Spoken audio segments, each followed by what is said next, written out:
जिजाच्या डेव्हलपमेंटबद्दल जिजा जशी स्कूलला आली आहे, जसं म्हणजे मी तिचा घरी अभ्यास करायला पाहते, पण ती माझ्या ऐकण्यापेक्षा स्कूलमध्ये येऊन जास्त करून ॲक्टिव्हिटी करते.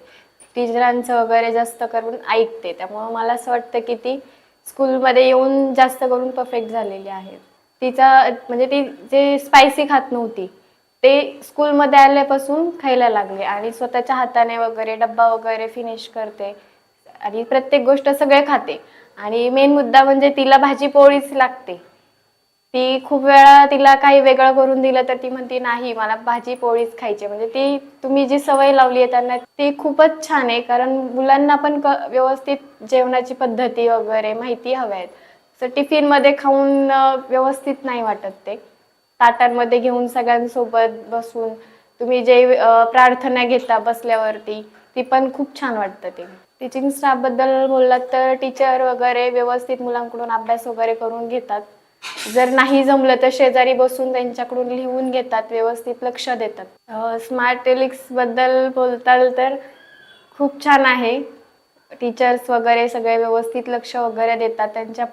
त्यांच्याकडून पोयम वगैरे सगळ्या व्यवस्थित करून बोलून घेतात आणि त्यांचा ग्राउंड वगैरे खूप व्यवस्थित आहे. ॲक्टिव्हिटीबद्दल बोलताल तर त्यांच्याकडून प्रत्येक गोष्ट कलर्स वगैरे, हातांचे ठसे, ग्रीटिंग कार्ड्स, राखी बनवणे, ह्या वेगवेगळ्या ॲक्टिव्हिटीज त्यांच्याकडून ज्या बनवून घेतल्यात त्या खूप सुंदर बनवून घेतलेल्या आहेत.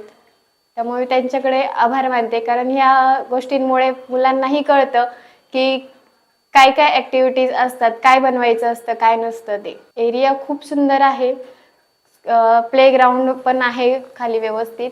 प्लस त्यांचं बॅक साईडला जे गार्डन आहे, आपण बिया वगैरे कशाला ॲग्रिकल्चरचं ते कसं लावतो, वृक्षारोपण म्हणजे वृक्ष कसे येतात ते पण तिथे आहे त्यांच्याकडे. ॲडमिशन घेण्यासाठी खूप योग्य स्कूल आहे. कारण टीचर्स वगैरे, स्टाफ वगैरे खूप छान आहेत. खूप छान शिकवलं जातं. टीचिंग वगैरे खूप छान आहे.